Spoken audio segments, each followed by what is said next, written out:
अस्सलाम वालेकुम students, again आपको वेलकम कहते हैं। चलिए भाई, हम लोग जो है वो अपना प्रेशर की जो डेरिवेशन है वो स्टार्ट करने लगे हैं। इसको मैं रब कर देता हूँ, ये इसका काम नहीं है। कुछ सपोजिशन करनी पड़ेगी, कुछ ऑब्वियसली जब डेरिवेशन स्टार्ट करते हैं तो हम लोग को एक सिनेरियो डेवलप करना पड़ता है। सपोज करते हैं कि एक कंटेनर है जो क्यूबिकल कंटेनर है। अपनी आसानी के लिए सिंपलेस्ट कंटेनर सपोज करेंगे जो एक क्यूबिकल कंटेनर हो सकता है। सही है, क्यूबिकल कंटेनर का होगा जी बिल्कुल। इसकी तीनों डायमेंशंस जो है वो सेम होंगी, चाहे वो लेंथ हो, ब्रेथ हो, हाइट हो, तीनों सेम होंगी। अगर मैं कह रहा हूँ इसकी लेंथ एल है तो इसकी ब्रेथ, इसकी हाइट और इसके जो है वो लेंथ खुद भी क्या होगी, एल होगी। सही है, ये इस तरह से ये हो जाएगी लेट से एक्स डायरेक्शन, ये हो जाएगी वाई डायरेक्शन और ये हो जाएगी जेड डायरेक्शन। सही है ना। आई होप आपको पता होगा कि हम किसी को भी एक्स वाई जेड कंसिडर कर सकते हैं, इससे कोई फर्क नहीं पड़ता।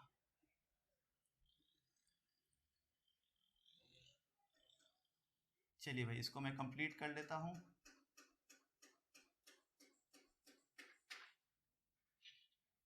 अब अच्छी लग रही है।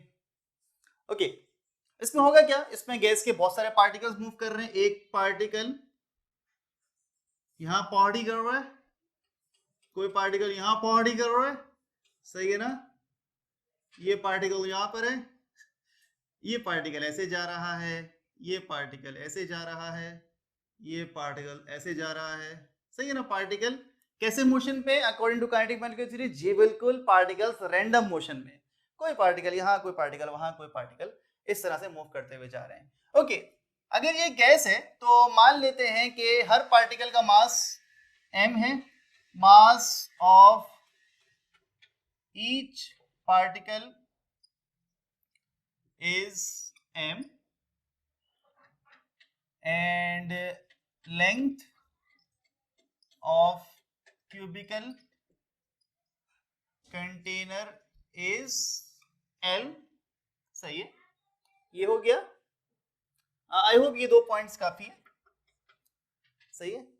ये पार्टिकल जब मूव कर रहे होंगे तो हम लोगों ने ये बात की थी, रैंडम मोशन है, कोई ज्यादा स्पीड से मूव कर रहा होगा, कोई कम स्पीड से मूव कर रहा होगा, हर किसी की वेलोसिटीज इन जनरल अलग अलग होंगी। सही है ना। तो मान लेते हैं किसी की वेलोसिटी, एक का नाम 1 रख लिया, एक का नाम 2 रख लिया, 3 4 5 6, इस तरह करते करते पार्टिकल में फर्क नहीं कर सकते हम लोग। याद रहिए, सारे पार्टिकल्स सेम पार्टिकल्स होते हैं। सही है, कोई पार्टिकल में फर्क नहीं कर सकते कि ये अलग दिख रहा है, ये अलग दिख रहा है, नहीं, ऐसा नहीं है। तो हम लोग बस समझाने के लिए मैं नाम दे रहा हूँ। तो एक पार्टिकल की वेलोसिटी, हाँ वेलोसिटी की बेस से फर्क कर सकते हैं, किसी की वेलोसिटी ज्यादा है, किसी की वेलोसिटी कम है। तो एक पार्टिकल की वेलोसिटी v1 है, दूसरे पार्टिकल की वेलोसिटी v2 है, तीसरे पार्टिकल की वेलोसिटी v3 है। इस तरह जितने पार्टिकल्स हैं, नंबर ऑफ पार्टिकल्स कितने हो जाएंगे, n हो जाएंगे। हाँ, ये लिखना भूल गया मैं, नंबर ऑफ पार्टिकल्स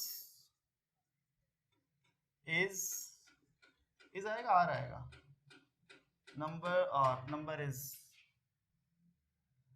पता नहीं यार, v1 v2 v3 आ रहा है शायद vn। सही है। तो ये हमारे पास डिफरेंट वेलोसिटीज हैं पार्टिकल्स की। अब हम लोगों ने क्या करना है, जरा गौर से देखिएगा।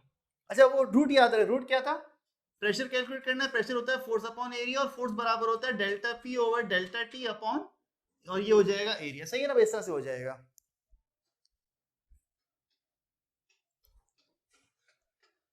ओके, हम लोगों ने करना क्या है कि सपोज करें मैंने इस पार्टिकल को कंसीडर कर लिया, एक पार्टिकल उठा लिया, कौन सा वाला, कोई भी एक।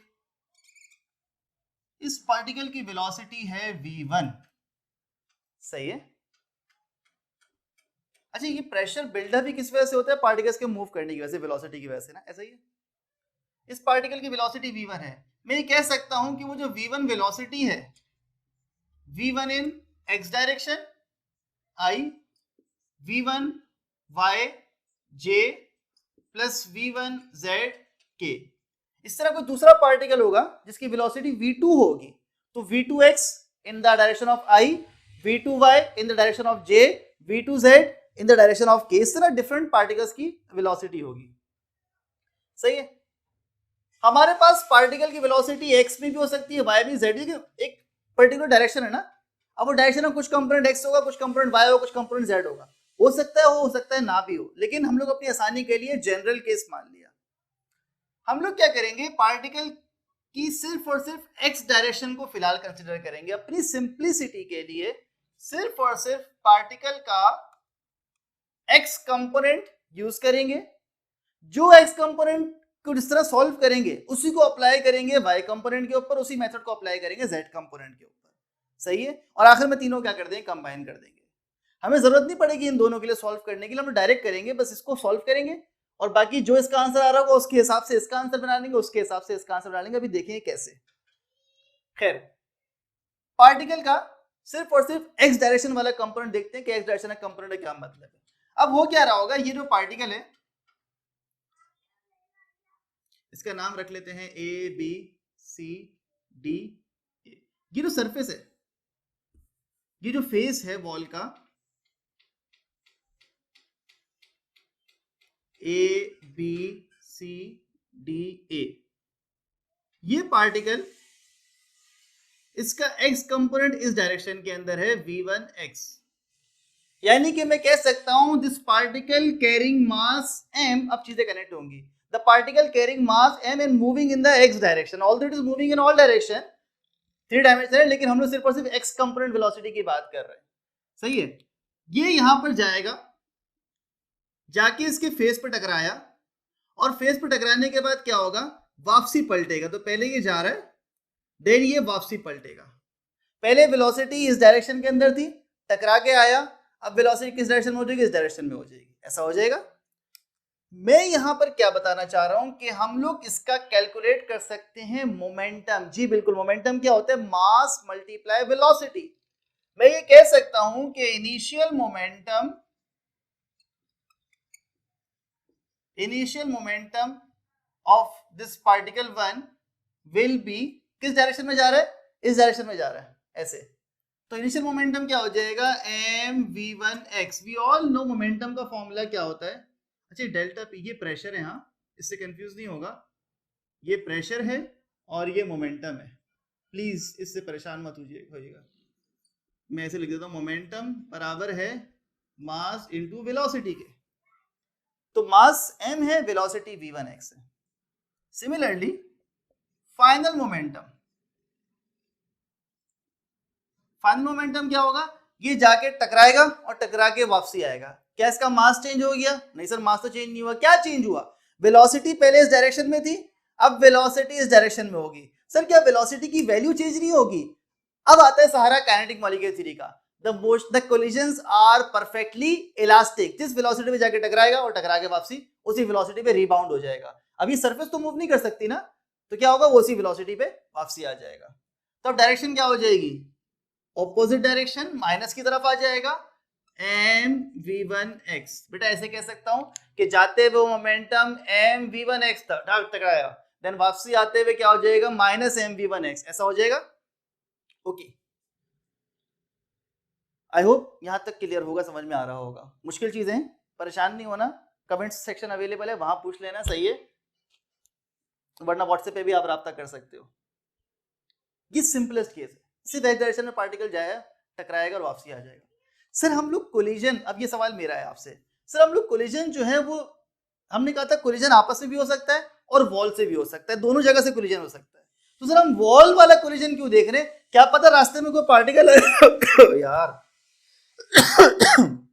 सॉरी, क्या पता रास्ते में कोई पार्टिकल आ गया हो, ये जा रहा हो, रास्ते में कोई पार्टिकल टकराया हो, या आके किसी पार्टिकल टकराएगा, तो क्या उसको हम लोग कंसिडर नहीं करेंगे, हम उसको हरगिज कंसिडर नहीं करेंगे।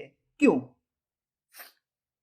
हम लोग क्या स्टडी कर रहे हैं, सर प्रेशर फाइंड कर रहे हैं। और प्रेशर बनता किस तरह से, जब पार्टिकल्स जाके, आपने क्वेश्चन पढ़ा होगा, पार्टिकल्स जाके वॉल पे टकराते हैं। जब पार्टिकल्स जाके वॉल पे टकराएंगे तो वॉल को लगेगी फोर्स और प्रेशर बिल्डअप होगा वहां से। क्या पार्टिकल्स आपस में टकराएं तो प्रेशर बिल्डअप होगा, नहीं, वो आपस में एक दूसरे के ऊपर फोर्स लगाएंगे, लेकिन जो कंटेनर का प्रेशर, गैस का प्रेशर जो बनता है वो किस वजह से बनता है, कोई पार्टिकल इस बॉल से टकराया, कोई पार्टिकल उस बॉल से टकराया, कोई पार्टिकल आगे यहां टकराया, कोई पार्टिकल बड़ी तेज से आगे टकराया, तो जब जब पार्टिकल वॉल पे टकराएगा प्रेशर डेवलप होगा, तभी हम लोग प्रेशर फाइंड करने के लिए सिर्फ और सिर्फ पार्टिकल का कोलिजन जो है वो वॉल के साथ कंसीडर कर रहे हैं, आपस वाले कोलिजन नहीं। आई होप ये वाला पॉइंट क्लियर होगा। ओके बच्चों, change in momentum, change in momentum क्या होगा sir? Final momentum minus initial momentum, ऐसे ही होगा। P मतलब मोमेंटम, फाइनल मोमेंटम क्या है? फाइनल मोमेंटम है माइनस mvx। इनिशियल मोमेंटम क्या है? माइनस आएगा फॉर्मूले का, ये फॉर्मूले का माइनस आएगा, सही है ना। इनिशियल मोमेंटम क्या होगा? इनिशियल मोमेंटम mv1x, ऐसा ही है। ये देखो, ये फाइनल मोमेंटम है, माइनस फॉर्मूले का आया, चेंज निकाल रहे हैं, ये इनिशियल मोमेंटम है, ये रहा mv1x।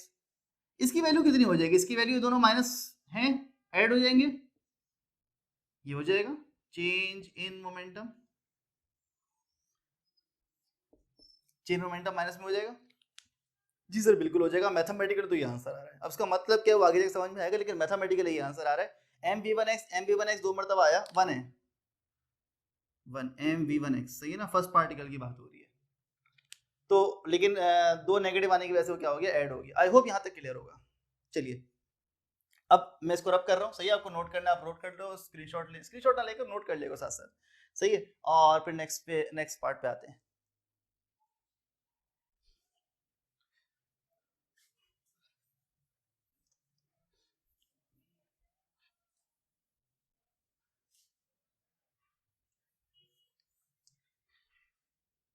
ओके स्टूडेंट्स, मैं ये कह सकता हूँ कि delta P change in momentum मेरे पास आ गया -2mv1x, और इसको मैं, आप अपने पास नोट कर लें, मैंने मिटा दिया इसको, मैं इक्वेशन नंबर 1 कह रहा हूँ, सही है।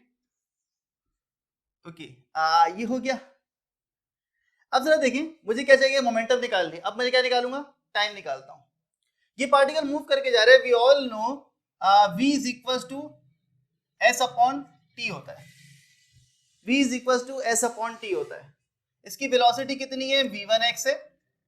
टाइम कितना लगा? डेल्टा t लगा। अब देखिए डिस्प्लेसमेंट, डिस्टेंस किसे लेंगे? ये डिस्टेंस है, डिस्टेंस किसे लेंगे? ये पार्टिकल सपोज करें इतना बड़ा रूम है, इतना बड़ा कंटेनर है, ये पार्टिकल यहां से स्टार्ट करता है, सही है ना। इस कंटेनर में लेट से यहां चलना शुरू करता है, यहां पर गया और टकराकर वापसी आया। हॉरिजॉन्टल डिस्टेंस कितना कवर करेगा? यानी अगर से कंप्लीट दो कोलिजन्स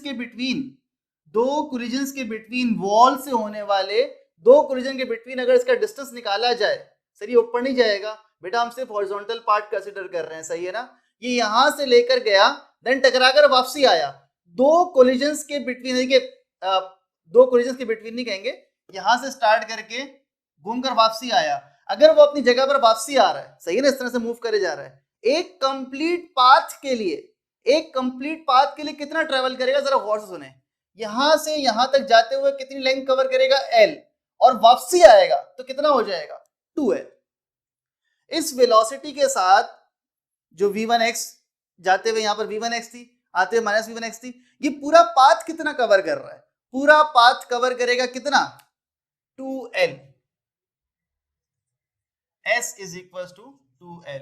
अगर ये वाला पॉइंट समझ में आ गया है तो स्किप कर दो, वरना नहीं समझ में आया तो मैं पॉइंट समझा रहा हूं दोबारा से कि देखो ये जो पार्टिकल है यूं मूव करता हुआ आ रहा है, इस वक्त वेलोसिटी कितनी है? v1x, टकराया कितनी हो गई? -v1x, चेंज इन मोमेंटम होगा। यहां पे जाके दोबारा टकराएगा, अब क्या हो जाएगी? +v1x। हम लोगों ने मोमेंटम चेंज कहां से कहां तक कर लिया है? +v1x -v1x। +v1x चलने के लिए इसने कवर किया l डिस्टेंस, -mv1x कवर करने के लिए इसने चला कितना डिस्टेंस? l distance. तो एक मर्तबा जाते हुए लेंथ कवर करी, एक मर्तबा आते हुए लेंथ कवर करी। अगर इससे ज्यादा ट्रेवल करेगा तो मोमेंटम दोबारा चेंज हो जाएगा, जो कि हमारी इक्वेशन का पार्ट नहीं है। हमारी इक्वेशन का पार्ट सिर्फ और सिर्फ जाते हुए और आते हुए मोमेंटम जो चेंज हुआ। तो इस दौरान कितना डिस्टेंस ट्रेवल कर सकता है? मैक्सिमम 2l कर सकता है, जाते हुए लेंथ और वापसी आते हुए लेंथ। तो इसलिए मैं इसको कह रहा हूं s इक्वल टू 2l। तो आई होप ये वाला पॉइंट क्लियर हो गया होगा। क्या यहाँ पर मुझे क्या चाहिए? डेल्टा टी की वैल्यू चाहिए। क्या यहाँ पर कह सकता हूँ delta T is equal to 2l upon v1x। इसको मैंने कह दिया इक्वेशन नंबर 2। आप देखो तो मेरी फोर्स तैयार हो गई, force is equal to delta P over delta T, change in momentum with respect to time. तो मेरे पास तैयार हो गया, we all know F is equal to change in momentum with respect to time. तो इन दोनों वैल्यू, इक्वेशन नंबर 2 और इक्वेशन नंबर 1 से उठा के वैल्यू उसमें पुट कर दें। तो अगर मैं वैल्यूज पुट करूं तो ये हो जाएगा -2m v1x। अच्छा एक सवाल स्टूडेंट्स का आ सकता है, अच्छा डेल्टा टी की वैल्यू पुट कर दूं, डेल्टा पी की वैल्यू पुट कर दी -2m v1x वरी, डेल्टा टी की value 2l upon v1x। Students के सवाल आ सकता है सर m को m1 m2 m3 m4 क्यों नहीं ले रहे, ये वाला सवाल कुछ लोगों को आया होगा ज़हन में। तो याद रहे सबका मास कैसा है, सेम है, तो सबके मास की वैल्यू क्या मान ली हमने m। तो सर वेलोसिटी क्यों ली है, क्योंकि वेलोसिटी सबकी कैसी है इन जनरल, डिफरेंट है, v1 v2 v3 v4, तो डिफरेंट वेलोसिटीज की वजह से 1 2 3 लगाया है, लेकिन सेम मास की वजह से m1 m2 m3 लगाया, m सबका मास m है। ओके ये 2 से 2 कैंसिल हो जाएगा और v1 ये ऊपर आ जाएगा -m, v1 ऊपर आके v1 से मल्टीप्लाई हो जाएगा, v1x स्क्वायर अपॉन l। बेटा बिना झिझक ये चले मैं समझा देता हूँ, किसी के दिल में आया और बताएगा नहीं, मुझे पता है। ये देखो ये ऐसे लिखा हुआ है, ऊपर वाला पार्ट a और b लिखे हुए हैं, नीचे वाला पार्ट c अपॉन b। किसी को समझ में आ गया तो एक 10 सेकंड आगे बढ़ा दो, सही है ना, मैं ये बता रहा हूँ ताकि किसी को समझ में ना आया तो समझ में आ जाए। ओके मैं ये कह रहा हूँ कि ये v1 ऊपर जाके इससे मल्टीप्लाई हो जाएगा, ये भी v1 ऐसे ऊपर जाके मल्टीप्लाई हो जाएगा, कैंसिल नहीं होगा। कैसे होगा जरा देखें, A B divided by C upon B हो जाएगा, A B divided by C upon B. ये मेरी आदत है समझाने की, सही ना, समझ में आ गया तो आप आगे बढ़ जाए, कोई मसला नहीं है। ये हो जाएगा मल्टीप्लाई बी अपॉन सी हो जाएगा, मल्टीप्लाई चेंज करने का पलट जाएगा, तो b और b मल्टीप्लाई होकर क्या हो जाएगा, b स्क्वायर हो जाएगा। तो क्या आ गया, a b square over c। फिर अजान का वक्फा हुआ, फिर उसके बाद स्टार्ट करते हैं। ओके तो इस तरह से, ओके भाई, तो इस तरह से जो है वो b देखो b स्क्वायर हो गया, मल्टीप्लाई हो गया। तो डायरेक्ट स्टेप किया हम लोगों ने, ये v1 जाके ऊपर से मल्टीप्लाई हो गया, v1 स्क्वायर हो गया, बाकी l नीचे रह गया, डिस्टेंस यहाँ c नीचे रह गया था, सही है, बाकी और m ऊपर ही है, जैसे वहां पर a ऊपर है। ये आ गई फोर्स।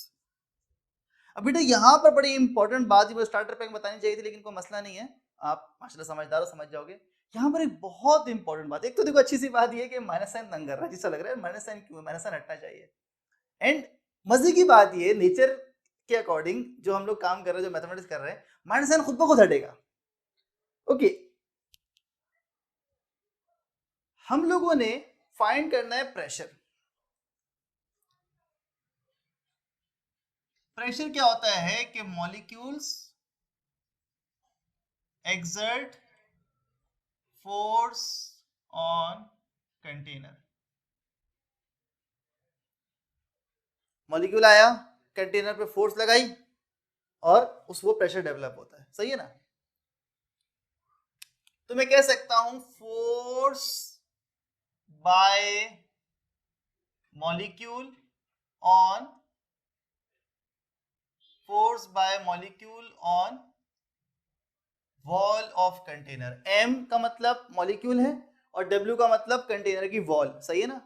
तो force by molecule on wall of the container, मुझे ये फोर्स रिक्वायर्ड है to find pressure. I hope ये वाला पॉइंट समझ में आ रहा होगा कि प्रेशर बिल्डअप ही कैसे होता है, जब मॉलिक्यूल्स जाके दीवार पे कंटेनर की वॉल पे फोर्स लगाते हैं। तो उस फोर्स को हम लोग क्या कहेंगे, force exerted by molecule on the wall of container. यहां तक बात से एग्री करते हैं, क्या ये वो फोर्स है या नहीं है, हमें ये देखना है। कुछ लोग पॉइंट तक पहुंच गए होंगे।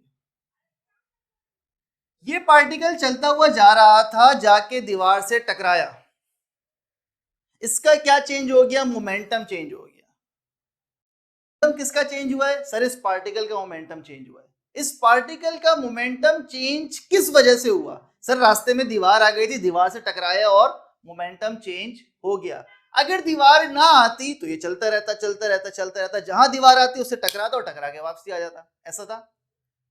यानी कि दीवार या wall was responsible to change its momentum. Please बहुत गौर से बात सुनिएगा, वॉल वाज रिस्पॉन्सिबल, ये दीवार रिस्पॉन्सिबल थी इसका मोमेंटम चेंज करने के लिए। और मोमेंटम चेंज करने के लिए क्या अप्लाई करना पड़ता है सर, मोमेंटम चेंज करने के लिए फोर्स अप्लाई करनी पड़ती है। तो अगर पार्टिकल का मोमेंटम चेंज हुआ है, किसने किया है? सर वॉल ने किया है। इसका मतलब वॉल ने क्या किया? सर वॉल ने फोर्स अप्लाई करी। ये फोर्स, ये जो फोर्स हमने निकाली है, ये किसकी फोर्स है? ये वॉल की फोर्स है। This is force exerted by wall on molecule. क्योंकि वॉल ने फोर्स लगा के पार्टिकल का मोमेंटम चेंज किया है। सही है? तो जिसका मोमेंटम चेंज हो रहा है उसके ऊपर किसी ने फोर्स लगाई होगी। तो पार्टिकल का मोमेंटम चेंज हुआ है, तो पार्टिकल के ऊपर जो फोर्स लगी है वो वॉल की फोर्स लगी है ऑन द मॉलिक्यूल। हालांकि प्रेशर फाइंड करने के लिए हम लोग क्या चाहिए? Force by molecule on the wall. इसने जो फोर्स वहां पर लगाई होगी हमें तो वो चाहिए, क्योंकि प्रेशर की रिक्वायरमेंट वही है। एंड तो सर इसमें क्या मसला है? ये बाय वॉल और ऑन वॉल क्या मसला है? इसके अंदर बहुत बड़ा मसला है। We all know according to Newton's third law, एक बात कि हमें ये वाली फोर्स नहीं चाहिए, हमें कौन सी फोर्स चाहिए? ये वाली फोर्स चाहिए। और इन दोनों फोर्स में रिलेशन क्या है? जी बिल्कुल, Newton third law, force by wall on molecule is equal and opposite. दीवार की फोर्स मॉलिक्यूल के ऊपर और मॉलिक्यूल की फोर्स दीवार के ऊपर एक दूसरे के इक्वल और ऑपोजिट हैं। तो इसके अकॉर्डिंग मैं क्या करूंगा? मुझे क्या चाहिए? मुझे ये वाली फोर्स चाहिए। इसको मैं स्टार बना लेता हूं। बाय मॉलिक्यूल की फोर्स चाहिए वॉल के ऊपर, जो प्रेशर डेवलप करती है, प्रेशर बिल्डअप करती है। ये फोर्स पे निकाल चुका हूं यहां से। इसको यहां पुट कर देते हैं। इसको यहां पर पुट करा, minus M v1x upon L, v1x का स्क्वायर है, सही है, इज इक्वल टू माइनस, सही है ना, इसकी वैल्यू उठा के बेटा मैंने यहां पुट कर दी पूरी की पूरी, ये रही, फिर इक्वल टू लगा दिया, माइनस साइन लगा दिया, और force by molecule on wall. ये माइनस साइन क्या हो जाएगा? कैंसिल हो जाएगा, और मेरे पास आ जाएगी force by molecule on wall. बेटा ये स्टेप बहुत इंपॉर्टेंट और बहुत क्रिटिकल है। ये माइनस साइन को हम लोग ऐसे ही गायब नहीं कर सकते। माइनस साइन प्योरली मैथमेटिकल और फिजिकल रीजंस के बाद गायब होगा, सही है। तो ये हम लोग के फोर्स रिक्वायर्ड मिल गई, जिसने आगे जाके प्रेशर बिल्डअप करना है। तो प्रेशर के फॉर्मूले में जो फोर्स अपॉन एरिया है वो किसकी फोर्स है? वो मॉलिक्यूल्स की फोर्स है, जो वॉल के ऊपर जाके लग रही है, और वो हम निकालने में कामयाब हो गए। इससे पहले हम लोगों ने कौन सी निकाली थी? इससे पहले हम लोगों ने दीवार की, वॉल की फोर्स मॉलिक्यूल पे निकाली थी, सही है ना।